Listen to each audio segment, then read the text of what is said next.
اللہ کے نزدیک عند اللہ کے نزدیک مکرم وہ ہے جو تم میں متقی ہے، پرہیزگار ہے۔ خطبہ کوئی 2.5 گھنٹے یا 3 گھنٹے کا خطبہ ہے۔ آدم علیہ السلام سے لے کر اپنے تک تمام انبیاء کی قربانیاں اور محنت بتائی کہ ایک ہی اسلام ہے، دین ایک ہی ہے، الگ الگ دین نہیں ہے۔ آدم نے اس کی ابتدا کی اور اس کی انتہا اب میرے اوپر ہے۔ ہر نبی مسلمان ہے، اسلام کی تبلیغ کرتا آیا، جو ڈیولپمنٹ ہوتی رہی تو اسلام کے اندر اضافہ ہوتا گیا، اس کی شکل قانون جو ہے وہ جامعیت اختیار کرتا گیا۔ جیسے جیسے انسانوں کی ضروریات بڑھتی چلی گئی، خیالات بڑھتے چلے گئے، حرکات و سکنات بڑھتی چلی گئی، اور یہ جو اللہ کی طرف سے قانون بھیجا جا رہا ہے اس میں بھی اضافہ ہوتا رہا ہے، اس میں شکیں اور اس کے اندر حالات، اس کی کنڈیشنز مختلف ہوتی رہیں۔ یہ قانون مکمل ہوا رسول اکرم کے اوپر۔ اللہ نے دیکھا کہ اب انسان اس سے زیادہ کچھ نہیں سوچ سکے گا، بس اس کی سوچ یہیں تک رہے گی۔ حضور نے مکمل قرآن پہنچا دیا۔ آخری حج میں آپ نے خطبے کے اوپر اعلان کیا، اینڈ کس چیز پر کیا آپ نے؟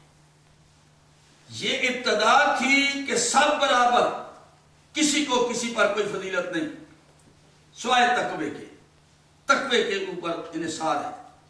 لیکن اینڈ جب آپ نے کیا تھا میرے دوستو، اس کو لوگ چھپاتے ہیں، اکثر لوگ چھپاتے ہیں، وہ نہیں بتاتے۔ میں وہی غلط فہمیاں دور کرنے کے لیے آتا ہوں تو برادران اہل سنت سے ہاتھ باندھ کے کہتا ہوں اگر میں غلطی ہوں میری اصلاح کریں۔ لیکن آپ کو کچھ لوگ دھوکہ دے رہے ہیں، وہ یہ نہیں بتاتے کہ رسول اللہ نے آخری بات کیا کی تھی اس خطبے میں، جو آخری بات ہی نہیں بلکہ وصیت ہے۔ یا معاشر الناس انی تارکن فیکم الثقلین۔ میں مشکات شریف سے پڑھ رہا، حضور نے فرمایا 2 چیزیں چھوڑتا ہوں، بڑی وزنی چیزیں ہیں۔ ایک اللہ کی کتاب ہے قرآن مجید، اور دوسری میری عطرت، میری اہل بیت۔ جو ان دونوں سے تمسک رکھے گا وہ کبھی گمراہ نہیں ہوگا۔ میرے محترم سامعین، قرآن مجید حقیقت میں اسلامی قانون قیامت تک کے لیے، جن و انس کے لیے ہے مکمل قانون، ضابطۂ حیات ہے۔ یہ قانون کی کتاب ہے، یہ ہدایت کی کتاب ہے، یہ ہمارے لیے تمام امور زندگی میں رہنمائی کرتی ہے کتاب۔ اس میں کوئی شک اور شبہ نہیں ہے۔ اگر کسی نے ذرا برابر شک کیا تو سمجھ لیجیے اس کا قرآن پر ایمان نہیں ہے۔ قرآن جب آپ کھولتے ہیں تو پہلی سورت سے واسطہ پڑتا ہے، سورۃ الحمد قرآن سے الگ ہے۔ وَلَقَدْ آتَيْنَاكَ سَبْعًا مِنَ الْمَثَانِي وَالْقُرْآنِ الْعَظِيمِ، سورہ ہجر کی آیت ہے۔ بے شک ہم نے آپ کو عطا کی ہے ایک سبع مثانی عطا کی ہے اور ایک قرآن عظیم عطا کیا ہے۔ سبع مثانی کیا ہے؟ تمام مفسرین کا اس بات پر اتفاق ہے کہ سبع مثانی سے مراد 7 آیتیں جو بار بار پڑھی جاتی ہیں، 7 آیتیں وہ الحمد کی ہیں۔ الحمد یہ 7 آیتیں ہیں، اس کو سبع مثانی کہا ہے تمام مفسرین نے۔ تو اللہ کہتا ہے وَلَقَدْ آتَيْنَاكَ سَبْعًا مِنَ الْمَثَانِي وَالْقُرْآنِ الْعَظِيمِ، ہم نے سبع مثانی آپ کو دی اور قرآن عظیم دیا ہے۔ اب سبع مثانی بندے کی دعا ہے جو اللہ نے خود ڈکٹیٹ کی ہے کہ اے میرے بندے، جب تو میرے دربار میں آئے تو اس طرح سے تو خطاب کر مجھ سے۔ یہ دعا ہے جو اللہ نے بندے کو خود بتائی ہے کہ میرے دربار میں آ کر یوں کھڑے ہوا کرو۔ تو اب سب سے پہلے اللہ نے بتایا بندے کو کہ پہلے پڑھو بسم اللہ۔ سمجھ آ گئی؟ بسم اللہ الرحمن الرحیم۔ سب سے پہلی آیت قرآن مجید کی بسم اللہ الرحمن الرحیم ہے۔ یہ نہ کہیں کہ قرآن میں بسم اللہ نہیں ہے. میں قطعاً مناظرے سے گریز کرتا ہوں، لیکن بات کرتا ہوں سمجھانے کے لیے، اپنی اصلاح کے لیے. پہلی آیت، پہلی سورت جو مکمل نازل ہوئی وہ سورۃ الحمد ہے. مکمل نازل ہوئی، ایک ہی وقت میں نازل ہوئی اور خاص خزانے سے نازل ہوئی ہے. حضور نے فرمایا یہ خاص ایک خزانے سے میرے اوپر آئی. اس میں بسم اللہ پہلی آیت. بسم اللہ الرحمن الرحیم. اللہ ڈکٹیٹ کر رہا ہے. الحمدللہ رب العالمین الرحمن الرحیم مالک یوم الدین. یہ اللہ نے اپنی تعریف کی. ہمیں بندے تو میرے پاس آئے تو اس طرح سے انداز گفتگو میری ہونی چاہیے، یہ چیزیں میرے سامنے پیش کر، میری تعریف کر اس طرح سے. تو یہاں اللہ کی تعریف ہے، اللہ کی معرفت کا اقرار کرتا ہے بندہ.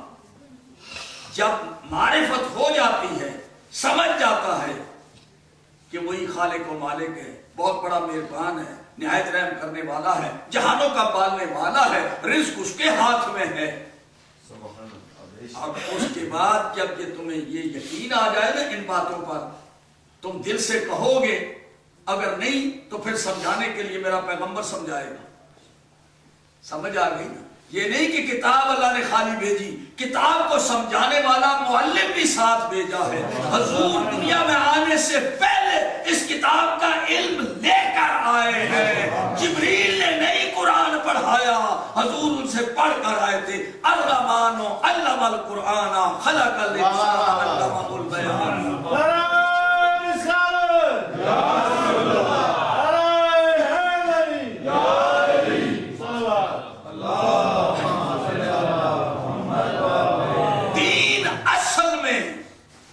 قرآن مجید محتاج ہے استاد کا، انٹرپریٹر کا. یہ کتاب محتاج ہے. کتاب آپ کو حکم تو سنا سکتی ہے اجمالی حیثیت سے، مگر اس کی عملی تفصیل اور اس کی ڈیٹیل نہیں بتا سکتی. اقیم الصلاۃ کہہ کے نماز کا حکم تو قرآن دے سکتا ہے، لیکن قرآن نماز پڑھ کے نہیں بتا سکتا. قرآن نماز پڑھ کے نہیں بتا سکتا. قرآن کہتا ہے روزہ رکھو، قرآن مجید روزہ رکھ کے نہیں بتا سکتا. قرآن کہتا ہے حج کرو، حج کر کے نہیں بتا سکتا. تو اب ظاہر ہے کہ دین کیا ہے. قرآن تو عبارت ہے، قرآن میں الفاظ ہیں، اللہ کے احکام ہیں، ان میں اجمال ہے. اجمال بہت مختصر، الفاظ لمیٹڈ. اور بندے اس کو حافظ جو ہے حافظ حفظ کر لیتے ہیں پورے کا پورا قرآن سینے میں. لیکن کوئی حافظ یہ نہیں کہہ سکتا کہ جو اللہ کا یعنی مقصد ہے ان الفاظ کے اندر بس کو میں سب سمجھ گئی. حفظ کر لے گا لیکن معانی اور مطالب کل لو کان البار مدادا لکلمات ربی لنفد البار قبل ان تنفد کلمات ربی ولو جئنا بمثلہ مددا. میرے حبیب کہہ لو اگر یہ سمندر روشنائی بن جائے، لو کان البار مدادن، یہ مداد بن جائے، روشنائی بن جائے، انک بن جائے، یہ سارے سمندر، اور لکھنے والے اللہ کے کلمات لکھنے شروع کریں تو سمندر ختم ہو جائے گا. ان کی مدد کے لیے پھر اور سمندر لے آؤ، وہ بھی ختم ہو جائے گا. اللہ کے کلمات ختم نہیں ہوتے. یہ کلمات کیا ہیں؟ انہی الفاظ کے اندر معانی اور مطالب ہیں. وسعت سمجھے اس کتاب کی وسعت، یعنی الفاظ محدود، لمیٹڈ. اس میں کوئی ایڈیشن نہیں ہو سکتی، کوئی ڈیلیشن نہیں ہو سکتی. کسی کی جرأت نہیں کہ ایک نقطے کو بھی مٹا دے یا اس میں اضافہ کر دے. یہ لمیٹڈ ہے، لیکن معانی اور مطالب انلمیٹڈ ہے. یہ مانو کیوں؟ اس لیے کہ اس قرآن کی ایک ایک آیت کے اندر معانی کے سمندر پوشیدہ ہیں. کیونکہ اللہ تعالیٰ کا دعویٰ اس کتاب کے بارے میں کہ اگر یعنی اس کتاب میں لا رطب ولا یابس الا